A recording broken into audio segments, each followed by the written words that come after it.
ಮಹಿಷ ದಸರಾದಲ್ಲಿ ಸಾಲು ಸಾಲು ವಿವಾದಗಳಾಗಿದ್ದಾವೆ. ನಾಡದೇವಿ ಚಾಮುಂಡೇಶ್ವರಿ ದೇವರೇ ಅಲ್ವಾ? ವಿವಾದದ ಕಿಡಿ ಹೊತ್ತಿಸಿದ್ರ ಇತಿಹಾಸ ತಜ್ಞ ನಂಜರಾಜ ಅರಸ್ ಭಾಷಣ ಮಾಡಿದ್ರು. ಮಹಿಷಾಸುರ ನಮ್ಮ ರೀತಿ ಜೀವಂತ ವ್ಯಕ್ತಿ, ಚಾಮುಂಡಿ ದೇವಿ ಕಾಲ್ಪನಿಕ ವ್ಯಕ್ತಿ ಅಂತ ನಂಜರಾಜ ಅರಸ್ ಹೇಳಿದ್ರು. ಹಾಗಾದರೆ ಚಾಮುಂಡೇಶ್ವರಿ ದೇವಿ ದೇವಿನೇ ಅಲ್ವಾ? ಈ ಥರದ ಪ್ರಶ್ನೆಗಳು ಭಾಳ ಹಿಂದಿನಿಂದ ಈಗ ಪ್ರಶ್ನೆಗಳಿದ್ದೇ ಇದ್ದಾವೆ. ಇತಿಹಾಸ ತಜ್ಞ ಚಾಮುಂಡಿ ದೇವಿ ಕಾಲ್ಪನಿಕ ವ್ಯಕ್ತಿ, ಮಹಿಷಾಸುರ ನಮ್ಮ ರೀತಿಯ ಜೀವಂತ ವ್ಯಕ್ತಿ ಅಂತ ಹೇಳಿದ್ದಾರೆ. ಹೌದು, ನಮ್ಮ ರೀತಿಯ ಜೀವಂತ ವ್ಯಕ್ತಿ, ಅದಕ್ಕೆ ಅವ್ರನ್ನ ಅಸುರ ಅಂತ ಕರೀತಾರೆ.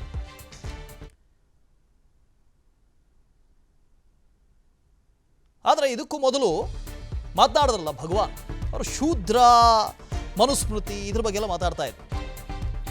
ಯಾರು ಈ ಶೂದ್ರ, ಎಲ್ಲಿದೆ ಶೂದ್ರ ಅಂತ? ಯಾವುದೋ ಕಾಲದಲ್ಲಿ ಇತ್ತೇನಪ್ಪ, ಎಲ್ಲಿತ್ತೋ ಏನು ಕಥೆನೋ, ಇವಾಗ ಎಲ್ಲಿದೆಯೋ ಗೊತ್ತಿಲ್ಲ. ಅದರಲ್ಲೂ ಕೃಷ್ಣನೇ ಹೇಳ್ತಾನೆ, ಈ ಜಾತಿ ಬಗ್ಗೆ ಎಲ್ಲೂ ಹೇಳೋದೇ ಇಲ್ಲ ಕೃಷ್ಣ ಭಗವದ್ಗೀತೆಯಲ್ಲಿ ಹೇಳ್ತಾನೆ, ಚಾತುರ್ವರ್ಣಮಯ ಸೃಷ್ಟಂ ಗುಣಕರ್ಮ ವಿಭಾಗಶಃ ಅಂತಾನೆ. ಅಂದರೆ ಗುಣಕರ್ಮಗಳಿಗೆ ಅನುಗುಣವಾಗಿ ಈ ವರ್ಣ ವ್ಯವಸ್ಥೆ ಬಂದಿದೆ ಅಂತ, ಇಲ್ಲಿ ಜಾತಿ ಇದು ಬರೋದೇ ಇಲ್ಲ. ಅದ್ರ ಜೊತೆಗೆ ಹುಡ್ತಾ ಎಲ್ಲರೂ ಶೂದ್ರರೇ ಅಂತ ಹೇಳ್ತಾರೆ. ಜನ್ಮನೇ ಜಾಯತೆ ಶೂದ್ರ ಸಂಸ್ಕಾರ ಅಂತ ಅದು ಭಾಳ ಎಲ್ಲ ಇದ್ದಾವೆ.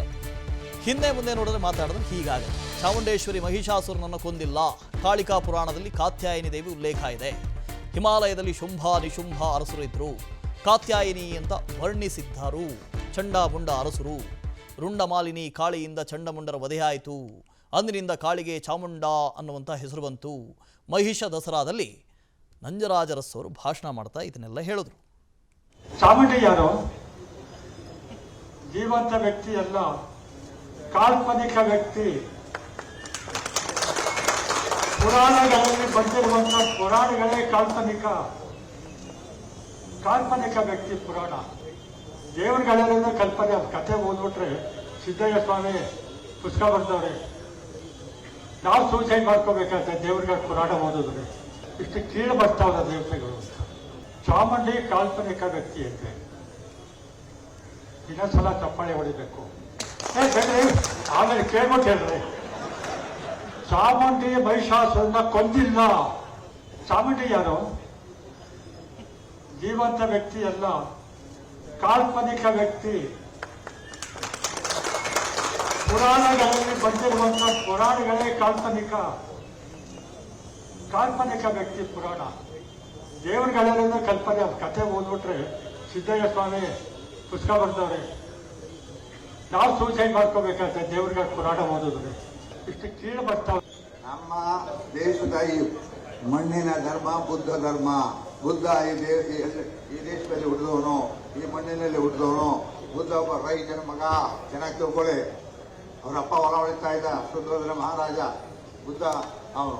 ಆದ್ದರಿಂದ ನಾವು ನಮ್ಮ ದೇಶದ ಧರ್ಮನ ನಾವು ನಂಬಬೇಕು, ಅನುಸರಿಸಬೇಕು ಹೊರತು ಏಷ್ಯಾ ಮೈನರಿಂದ ಬಂದ್ರಲ್ಲ ಆರ್ಯರು, ಅವ್ರ ಧರ್ಮ ಅಲ್ಲ. ಆ ಧರ್ಮನ ನಾವು ತಿಳಿಸಬೇಕು. ಬಹಳ ದಿಟ್ಟವಾಗಿ ನೀವು ಎಲ್ಲ ನಮ್ಮ ನಿರ್ಣಯ ಮಾಡಬೇಕು. ನಮಗೆ ಹಿಂದೂ ಧರ್ಮ ನಾವು ಹಿಂದೂ ಧರ್ಮ ಏನು ಬೇಕಿಲ್ಲ, ನಾವು ಯಾವ ದೇವಸ್ಥಾನಕ್ಕೂ ಹೋಗೋದಿಲ್ಲ ಅಂತ ಪೂಜೆ ಮಾಡ್ಕೊಂಡು ಮನೇಲೆ ಕೂತ್ಕೊಂಡು ಪೂಜೆ ಮಾಡ್ಕೊಳ್ಳಿ, ಏನೂ ಇಲ್ಲ. ಬುದ್ಧ ಅವ್ರನ್ನ ನೀವು ನಂಬಿ, ಬುದ್ಧ ಗುರುಗಳು ಹೇಳಿದ ಉಪದೇಶಗಳನ್ನೇ ನಮ್ಮ ವೆಂಕಟೇಜಿಯವರು ಭಾಳ ಚೆನ್ನಾಗಿ ಹೇಳಿದ್ರು. ಆದ್ದರಿಂದ ನೀವು ಇದರ ವಿಷಯದಲ್ಲಿ ನೋಡಿತಾ ಇರಬೇಕು. ಮತ್ತು ಬುದ್ಧ ಅವರು ಯಾರ ವಿರುದ್ಧನೂ ಇರಲಿಲ್ಲ, ಅದೊಂದು ಚೆನ್ನಾಗಿ ತಿಳ್ಕೊಳ್ಳಿ. ಯಾರ ವಿರುದ್ಧನೂ ಇರಲಿಲ್ಲ. ಅವರು ಎಲ್ಲ ಜನರು ಅಪಾರವಾಗಿ ಪ್ರೀತಿಸುವ ಬುದ್ಧ ಗುರುಗಳು. ನಮ್ಮ ದೇಶದ ಈ ಮಣ್ಣಿನ ಧರ್ಮ ಬುದ್ಧ ಧರ್ಮ. ಬುದ್ಧ ಈ ದೇಶದಲ್ಲಿ ಹುಟ್ಟಿದವನು, ಈ ಮಣ್ಣಿನಲ್ಲಿ ಹುಟ್ಟಿದವನು. ಬುದ್ಧ ಒಬ್ಬ ರೈತನ ಮಗ. ಚೆನ್ನಾಗಿ ತಿಳ್ಕೊಳ್ಳಿ. ಅವರ ಅಪ್ಪ ಹೊಲ ಹೊಳಿತಾ ಇದ್ದ, ಸುಂದರ ಮಹಾರಾಜ ಬುದ್ಧ ಅವನು. ಆದ್ದರಿಂದ ನಾವು ನಮ್ಮ ದೇಶದ ಧರ್ಮನ ನಾವು ನಂಬಬೇಕು, ಅನುಸರಿಸಬೇಕು ಹೊರತು ಏಷ್ಯಾ ಮೈನರಿಂದ ಬಂದ್ರಲ್ಲ ಆರ್ಯರು, ಅವ್ರ ಧರ್ಮ ಅಲ್ಲ. ಆ ಧರ್ಮನ ನಾವು ತಿಳಿಸಬೇಕು. ರಂಗಸ್ವಾಮಿ ಇದ್ರ ಬಗ್ಗೆ ಹೆಚ್ಚಿನ ಡೀಟೇಲ್ಸ್ ರಂಗಸ್ವಾಮಿ, ಪ್ರತಿ ಬಾರಿಯೂ ಈ ಥರದ ಮಹಿಷ ದಸರಾನೋ ಅಥವಾ ಮಹಿಷ ಮಂಡಲೋತ್ಸವನೋ ಈ ಥರದ್ದು ಏನಾದರೂ ಆದಾಗ ಒಂದು ವಿವಾದ ಅನ್ನೋದು ಆಗೇ ಆಗುತ್ತೆ ಅಂತ. ಆಯಿತು, ವಿವಾದಗಳಾಗಲಿ, ವಾಕ್ ಸ್ವಾತಂತ್ರ್ಯ ಇದೆ, ಆದರೆ ಅದು ಸ್ವೇಚ್ಛೆ ಆಗಬಾರ್ದಲ್ಲ, ಇತರರ ಭಾವನೆಗೆ ಧಕ್ಕೆ ಆಗಬಾರ್ದಲ್ಲ. ಇವತ್ತಿನ ಕಾರ್ಯಕ್ರಮದಲ್ಲಿ ಆಗಿದ್ದೆಲ್ಲ ವಿವಾದನೇ ಅಂತ. ಬೆಳಗ್ಗೆಯಿಂದಲೂ ನಿರಂತರವಾಗಿ ಸುಮಾರು 4 ಗಂಟೆಗಳ ಸಭಾ ಕಾರ್ಯಕ್ರಮ ಆಗಿದೆ ವಾಸುದೇವ್. ಆ 4 ಗಂಟೆಗಳ ಸಭಾ ಕಾರ್ಯಕ್ರಮದ ಸಂದರ್ಭದಲ್ಲಿ ಅನುಮತಿ ಇರುವ ಕಾರ್ಯಕ್ರಮ ಅದು, ಅಂದ್ರೆ ಸರ್ಕಾರದಿಂದ ಪೂರ್ವಾನುಮತಿಯನ್ನು ಪಡೆದುಕೊಂಡೇ ಮಾಡಿದ್ದ ಕಾರ್ಯಕ್ರಮ ಆಗಿತ್ತು. ಆ ಕಾರ್ಯಕ್ರಮದಲ್ಲಿ ಅನೇಕರು ತಮ್ಮ ವಿಚಾರಧಾರೆಗಳನ್ನ ಪ್ರಸ್ತಾಪ ಮಾಡಿದ್ದಾರೆ. ಹಾಗೆ ಪ್ರಸ್ತಾಪ ಮಾಡುವ ಸಂದರ್ಭದಲ್ಲಿ 2 ಪ್ರಮುಖ ವಿಚಾರಗಳು ಗಮನ ಸೆಳೆದಿದ್ದಾವೆ. ಒಂದು, KS ಭಗವಾನ್ ಅವರು ಹೇಳಿರುವ ಶೂದ್ರರು ದೇವಸ್ಥಾನಗಳಿಗೆ ಹೋಗೋದನ್ನ ನಿಲ್ಲಿಸಬೇಕು, ದೇವಸ್ಥಾನಕ್ಕೆ ಹೋಗೋದ್ರಿಂದ ಅಥವಾ ಹೋಗದೇ ಇರೋದ್ರಿಂದ ಏನೂ ಆಗೋಗೋದಿಲ್ಲ, ನಾನು 50 ವರ್ಷದಿಂದಲೂ ದೇವಸ್ಥಾನಕ್ಕೆ ಹೋಗಿಲ್ಲ, ನಾನು ಚೆನ್ನಾಗೇ ಇದ್ದೇನೆ ಅನ್ನೋ ಮಾತನ್ನ ಹೇಳಿದ್ದಾರೆ.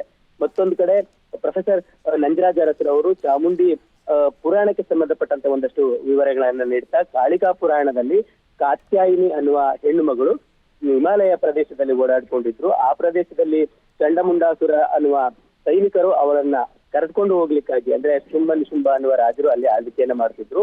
ಅವರ ಆಸ್ಥಾನಕ್ಕೆ ಕಾತ್ಯಾಯಿನಿ ದೇವಿಯನ್ನ ಕರೆದುಕೊಂಡು ಹೋಗ್ಲಿಕ್ಕೆ ಬಂದ ಅಸುರರು ಚಂಡಮುಂಡ ಅನ್ನುವಂತಹ 2 ಅಣ್ಣ ತಮ್ಮಂದರು. ಅವರು ಕರೆದುಕೊಂಡು ಹೋಗುವ ಸಂದರ್ಭದಲ್ಲಿ ಕಾಳಿಯ ನೆರವನ್ನ ಪಡೆದುಕೊಂಡು ಅವರನ್ನ ಸಂಹಾರ ಮಾಡ್ತಾಳೆ ಕಾತ್ಯಾಯಿನಿ ದೇವಿ. ಅಂದ್ರೆ ಕಾಳಿ ಚಂಡಮುಂಡಾಸುರರನ್ನ ಸಂಹಾರ ಮಾಡ್ತಾಳೆ. ಆ ಕಾರಣಕ್ಕಾಗಿ ಕಾಳಿ ದೇವಿಗೆ ಕಾತ್ಯಾಯಿನಿ ನಿನ್ನನ್ನ ಚಾಮುಂಡ ಅನ್ನುವ ಹೆಸರಿನಲ್ಲಿ ಪೂಜೆ ಮಾಡ್ಲಿ ಅನ್ನುವ ಮಾತನ್ನ ಹೇಳ್ತಾರೆ. ಅಂದಿನಿಂದ ಚಾಮುಂಡಿ ಅನ್ನುವ ಪರಿಕಲ್ಪನೆ ಉಟ್ಕೊಳ್ತು. ಇದು ನಾನ್ ಹೇಳ್ತಾ ಇರೋ ಮಾತಲ್ಲ, ಪುರಾಣಗಳಲ್ಲಿ ಉಲ್ಲೇಖ ಆಗಿದೆ ಅನ್ನೋ ಮಾತನ್ನ ಹೇಳಿದ್ದಾರೆ. ಅಂದ್ರೆ ಈವರೆಗೆ ಚಾಮುಂಡಿ ಬೆಟ್ಟ ಮತ್ತು ಚಾಮುಂಡಿ ಬೆಟ್ಟದಲ್ಲಿರುವ ಮಹಿಷಾಸುರನ ಪ್ರತಿಮೆ, ಈ 2 ವಿಚಾರಗಳಲ್ಲಿ ವಾದ ವಿವಾದಗಳು ಪ್ರತಿ ಬಾರಿ ದಸರಾ ಮಹೋತ್ಸವದ ಸಂದರ್ಭದಲ್ಲಿ ಅದಕ್ಕೂ ಮುಂಚಿತವಾಗಿ ಈ ರೀತಿ ಮುನ್ನೆಲೆಗೆ ಬರೋದು ಸಹಜ ಅನ್ನುವ ರೀತಿಯಲ್ಲಿ ಆಗಿ ಹೋಗಿದೆ. ಸುಮಾರು 10 ವರ್ಷಗಳಿಂದಲೂ ಈ ಕಾರ್ಯಕ್ರಮಗಳು ದಸರಾಕ್ಕೆ ಮುಂಚಿತವಾಗಿ ನಡೆದುಕೊಂಡು ಬರ್ತಿದ್ದಾವೆ.